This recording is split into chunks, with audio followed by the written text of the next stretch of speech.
საქართველოს საერთაშორისო სავალუტო რეზერვები 4 მილიარდ 700 მილიონი დოლარია, აქედან 266 მილიონი დოლარი ივნისში ეროვნულმა ბანკმა ვიმაჩ პლატფორმაზე განხორციელებული ინტერვენციების შედეგად შეავსო.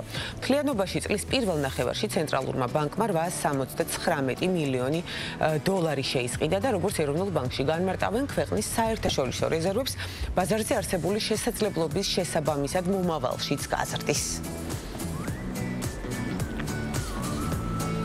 აგროსექტორში მიმდინარე სეზონზე პროდუქციის მნიშვნელოვან გაიაფებას არ ელიან, მიუხედავად იმისა, რომ ზაფხულში საქართველოს სოფლის მეურნეობის სექტორი მეტნაკლებად თვითკმარია, საგაზაფხულო ყინვებმა ფერმერებს მოსავლის დიდი ნაწილი დაუზიანა. სტიქიამ დააზარალა როგორც კახეთის, ისე ქართლის რეგიონები, შესაბამისად ფერმერთა ასოციაციაში პროგნოზირებენ, რომ წელს ადგილობრივი წარმოების აგროპროდუქტების ფასები მაღალ ნიშნულზე შენარჩუნდება. გარდა საგაზაფხულო ყინვებისა, პროდუქტის ღირებულებაზე მოსავლის მოსაყვანად მინერალური სასუქებისა და შხამქიმიკატების გაძვირებაც ნეგატიურად აისახა.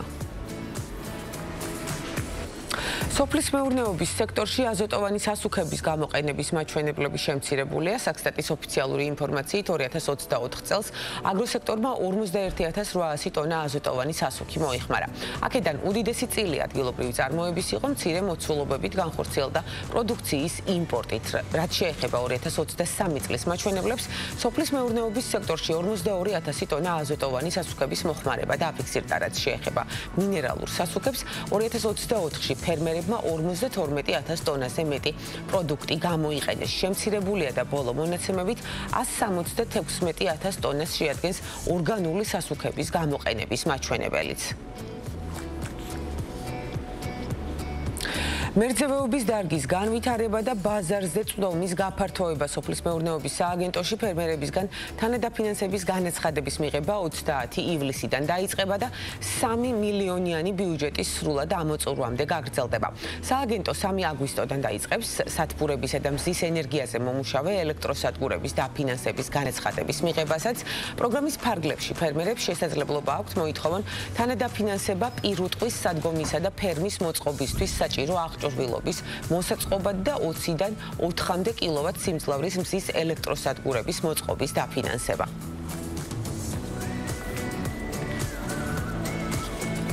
ვაგრძელებთ გადაცემას. წარმოიდგინეთ, რომ სტუდენტი ხართ და რეალურ კონკრეტულ ბაზარზე მართავთ საკუთარ ვირტუალურ ბიზნესს.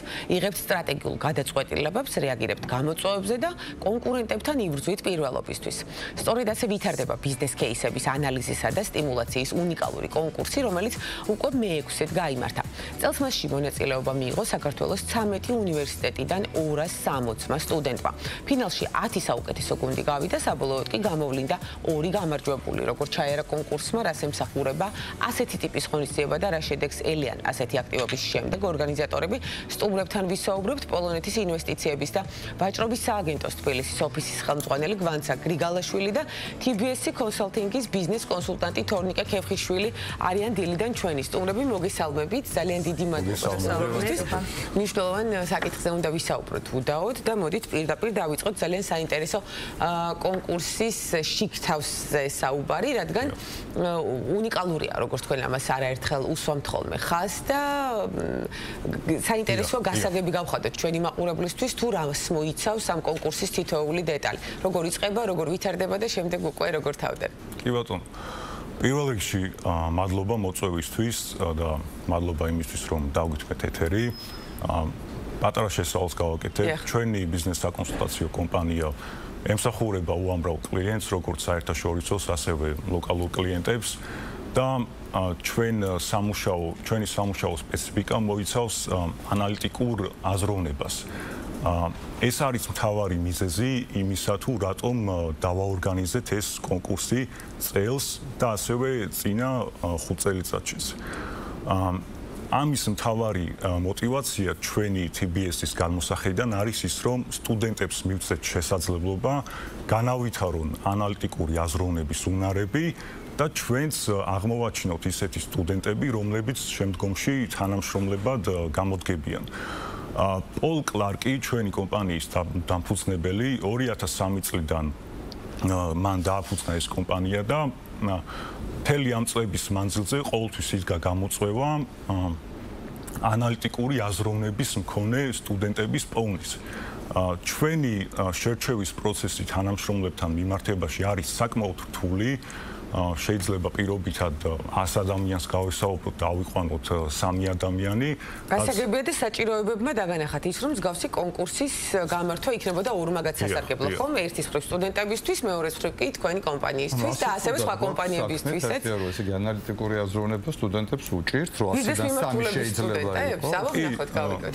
სტუდენტი ანალიტიკურად უნდა აზროვნებდეს წესით მე თუ გითხოთ, მაგრამ ესე იგი ძალიან ცუდად გქონია განათლებაში საქმე. ეს საინტერესო რას მოიაზრებს ეს ანალიტიკური აზროვნება და ამის თქვათ ჩამოყალიბება და თუ არსებობს რაიმე პროგრამა, ანუ კიდევ კი ბატონო. გამოწვევა ნამდვილად არსებობს, რადგან უნივერსიტეტებში ძირითადად ხდება თეორიული მასალის სწავლება, მაგრამ ყურადღება არ მახვილდება დიდი სტრატეგიული გადაწყვეტილებების მიღებაზე, რაზეც შემდგომში ამ კომპანიაში მუშაობთ პირობითად. ამიტომ ჩვენ ვაორგანიზებთ ამ კონკურსს, რომ სტუდენტებს მივცეთ შესაძლებლობა განავითარონ ანალიტიკური უნარები და ჩვენც შემდგომში მოვიძიოთ ასეთი სტუდენტები. თვითონ კონკურსის ფორმატს რაც შეეხება, თავდაპირველად მივდივართ უნივერსიტეტებში, ვარჩევთ ვესაუბრებით დეკანებს, შემდგომში ხდება სტუდენტების მოძიება, არის პირველი რაუნდი, სადაც 260 სტუდენტი ეჯიბრება ერთმანეთს, 60 კაციანი გუნდები, დაახლოებით 70 გუნდი და შემდგომში ანუ რაიმე ახალს კი არ ასწავლით, რომ ჩაგეკითხოთ აქვე, ანუ არსებული კომპეტენციებით ხდება ხო მათი შერჩევა პირდაპირ, ანუ ესე გამოდის. არა, რეალურად ვასწავლით ახალს, იმიტომ რომ ისინი გამოცდილებას ასეთი გადაწყვეტილებების მიღებაში ვერ ღებულებენ უნივერსიტეტში და ეს ბიზნეს სიმულაციების კონკურსი მათ აძლევს საშუალებას, რომ მოირგონ ასე ვთქვათ ტოპ მენეჯერის როლი და მიიღონ გადაწყვეტილებები ფინანსებში, მარკეტინგში, ადამიანურ რესურსებში და მთლიანად სტრატეგიულად ისინი ხდებიან ბიზნესის შემქმნელები სხვადასხვა პოზიციიდან და შესაბამისად პრაქტიკულ გამოცდილებას იღებენ ამ ყველაფრიდან, რაც არის ძალიან საინტერესო. თუ რა გუნდები ყავდათ, რა ჯგუფები ყავდათ და ვინ იყო გამარჯვებული, ამაზე ოდნავ მოგვიანებით ვისაუბროთ. ახლა კი თქვენს მხარდამჭერზე, პოლონურ მხარეზე გავამახვილოთ ყურადღება, რომელიც არის ლიცენზირებული პლატფორმა მსგავსი კონკურსების ჩატარების მიმართულებით. რატომ საქართველოს ეს არის ძალიან საინტერესო რომ გითხრათ და ასევე მნიშვნელოვანია ვისაუბროთ პოლონეთ-საქართველოს ურთიერთობებზე, ეკონომიკურ ჭრილში და ამ ნაწილში რა თქმა უნდა განათლება არის ძალიან მნიშვნელოვანი. დიახ, პირველ რიგში მეც შევუერთდები თორნიკეს. დიდი მადლობა მოწვევისთვის, დიდი მადლობა შესაძლებლობისთვის, რომ შეგვიძლია გავაჟღეროთ როგორც საგანმანათლებლო პროცესში ესეთი ინოვაციური მიდგომების და ენერგიის მიმართულების შესახებ, ასევე პოლონურ-ქართულ ბიზნეს ურთიერთობების ნაწილზე. მე წარმოვადგენ პოლონეთის ეკონომიკის და ტექნოლოგიების სამინისტროს ქვეუწყებას, ეს არის პოლონეთის ინვესტიციების და ვაჭრობის სააგენტო, რომელსაც ფილიალები აქვს დაახლოებით 65-მდე ქვეყანაში, მათ შორის საქართველოში და საქართველოს ოფისს წარმოადგენ მე. ჩვენი მთავარი მიზანი არის, რომ მოხდეს ორ ქვეყანას შორის სავაჭრო ეკონომიკური ურთიერთობების ინტენსიფიკაცია, არსებული უფრო მეტად გაღრმავება და რა თქმა უნდა, ახალი მიმართულებების, ესე ვთქვათ, იდენტიფიცირება, თუ სად შეიძლება პოლონეთმა და საქართველომ გადაკვეთა პოვონ და ასევე უკვე არსებული ურთიერთობების კიდევ უფრო მაღალ დონეზე აყვანა. ჩვენ 2019 წლიდან ინტენსიურად, აქტიურად ვმუშაობთ საქართველოში, უკვე დაახლოებით მე-7 წელია. და რა თქმა უნდა, მე გავუსვავდი ხაზს, რომ პოლონურ-ქართული სავაჭრო ურთიერთობების დინამიკა საკმაოდ მზარდია. საშუალო წლიურად 24-25%-იანი ზრდა გვაქვს, რაც შეეხება მაგალითად პოლონეთიდან იმპორტს საქართველოში პოლონური პროდუქციის, ასევე საქართველოსთან ექსპორტიც იზრდება, რაც ძალიან მნიშვნელოვანია. ყოველწლიურად ფაქტიურად, ასე ვთქვათ, რეგრესია არ მიმდინარეობს, რაც სალსახად ფიქრობ მიუთითებს იმაზე, რომ ორ ქვეყანას შორის ურთიერთობები საკმაოდ პოზიტიურ ჭრილში განიხილება ორივე მხრიდან. პოლონეთს საქართველოს ძალიან აინტერესებს, როგორც ესე ვთქვათ, სავაჭრო კუთხით, ასევე საინვესტიციო მიმართულებით.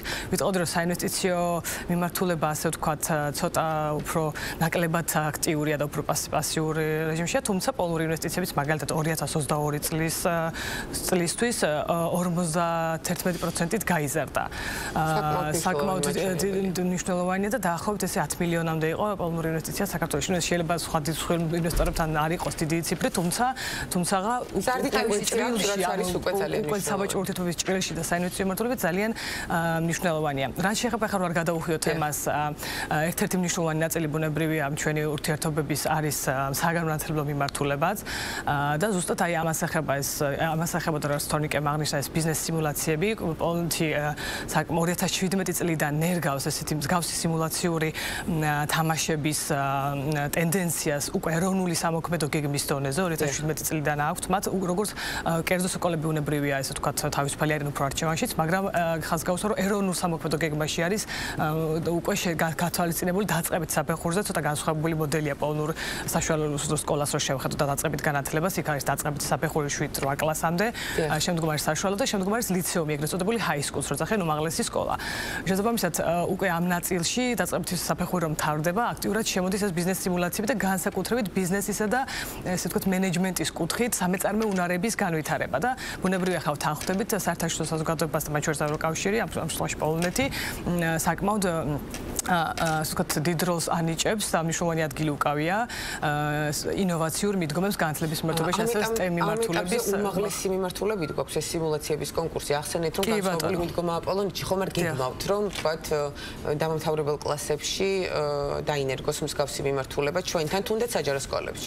როგორი საკითხია იცით, რა თქმა უნდა ცოტა უფრო მაღალ დონეზე უნდა გადაწდეს, რაც შეეხება საქართველოში ამ კომპანია რევასი, პოლონეთში არის სიმულაციური თამაშების თქო ლიცენზირებული პროგრამის ავტორი, მათ აქვთ სხვადასხვა დარგობრივი მიმართულება, რაც საშუალებას აძლევს უფრო მრავალფეროვან ესე ვთქვათ ჭრილში ახალგაზრდებმა განივითარონ ის სამეწარმე უნარები, რაც შეიძლება სხვადასხვა დარგში დასჭირდეთ, აი სიმულაციური თამაშები წამოიწყოს სხვადასხვა მიმართულებით.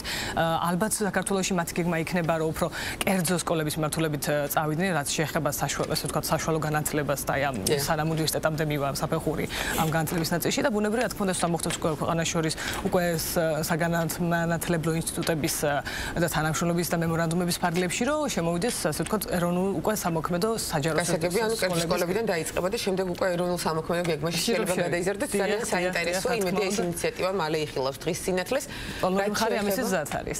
კი ბატონო, რაც შეეხება რომ დაუბრუნდეთ კონკურსს და მიმოვიხილოთ, რა ტიპის ბიზნეს სიმულაციებს ჰქონდა წელს ადგილი რომ გითხრათ, განსხვავება გასულ 5 წელთან შედარებით რა იყო, რამდენად არიან გაზრდილი ქართველი სტუდენტები, ვინ გახდნენ გამარჯვებულები წელს და ასევე საინტერესოა ის кейსები მიმოვიხილოთ, რამაც განსაკუთრებით დაიპყროთ თქვენი ყურადღება. და ჯილდო რა იყო? კი ბატონო. პირველად როდესაც ჩატარდა ეს ბიზნეს кейსების ანალიზის კონკურსი, დაახლოებით 50 სტუდენტი მონაწილეობდა სხვადასხვა უნივერსიტეტიდან. შემდეგ წლების მანძილზე, აი მაგალითად წინა წელს, რომელიც ჩატარდა ბიზნეს кейსების ანალიზის კონკურსი, იქ უკვე 500 სტუდენტი იღებდა მონაწილეობას. ბიზნეს кейსების ანალიზის კონკურსი გულისხმობს დაახლოებით 5 გვერდიანი ბიზნეს кейსის გაანალიზებას და შემდგომში მენეჯმენტისთვის იქ ჯიურის წევრები ყავდა მოწვეული პრეზენტაციის წარდგენას, რომ ანუ ამ 5 გვერდზე ამის გაანალიზების საფუძველზე რა რეკომენდაციას ვაძლევთ კომპანიას. და ამაში ეჯიბრებოდნენ სტუდენტები ერთმანეთს. წელს განსხვავება ის არის ფორმატში, რომ წელს არის ვირტუალური კომპანიების მართვა და სტუდენტები ერთმანეთს უწევენ კონკურენციას და აქ პრეზენტაციის კომპონენტი აღარ არის. ობიექტურად რომ შევხედოთ, პრეზენტაციაში ყოველთვის შეიძლება ზოგადად საუბარში პირობითად ანალიტიკურად დიდი ვერაფერი დასკვნები ვერ ქონდეს ადამიანს, მაგრამ პრეზენტაციის უნარი ქონდეს ძალიან კარგი და ამით ვიღაცის გული მოიგოს. მაგრამ ვირტუალური ბიზნესის მართვის შემთხვევაში ესეთი რაღაცა არის გამორიცხული და ამის ერთ-ერთი პლუსი ესეც არის. ჩვენ სამომავლოდ გეგმავთ, რომ გავაგრძელოთ როგორც ბიზნეს кейსების ანალიზის კონკურსის ორგანიზება, ასევე ვირტუალური შეჯიბრის ორგანიზება და ჩვენ ამის სურვილი გვაქვს. და ამაში ძირითადად გვეხმარებიან ხოლმე. გითხარით 1-2 სიტყვა, მეტყვი ცოტა დრო დაგვრჩა და ასევე რა იყო პრიზი? კი ბატონო. და ჟიურის წევრების შესახებ ვინ აფასებს მათ ესეც საინტერესოა. კი ბატონო. გამარჯვებული წელს იყო საქართველოს ეროვნული უნივერსიტეტიდან გუნდი. პრიზი ალტას დახმარებით იყო 3000 ლარიანი ვაუჩერი პირველ ადგილოსნისთვის და მეორე ადგილოსნისთვის იყო 1500 ლარიანი ვაუჩერი. ასევე ფინანსური უნივერსიტეტების კორპორაციამაც რაღაც პრიზები შემოიტანა, როგორც არის უფასო კონსულტაციები, ასევე პირველ ადგილოსანი 4 სტუდენტისთვის სტაჟირების შესაძლებლობა მას კომპანიაში და ასევე სხვადასხვა დამატებითი ეს არის დამატებითი мотиваცია სტუდენტებისთვის 260 სტუდენტი იყო წელს იმედია მომავალ წელს გაცილებით მეტი იქნება და არ მხოლოდ 13 უნივერსიტეტი არამედ მთელი საქართველოს მასშტაბით სხვა უნივერსიტეტებიც ჩაერთვებიან დიდი მადლობა სტუმრობისთვის საინტერესო ინიციატივისთვის ასევე რა თქმა უნდა პოლონურ მხარეს მხარდაჭერისთვის სიახლეებით გელოდებით ჩვენთან მაყურებელს კი შევახსენებ ჩვენი სტუმრები იყვნენ გვანცა გრიგალაშვილი პოლონეთის ინვესტიციების და ვაჭრობის სააგენტოს თბილისის ოფისის ხელმძღვანელი და ასევე თორნიკე ქევხიშვილი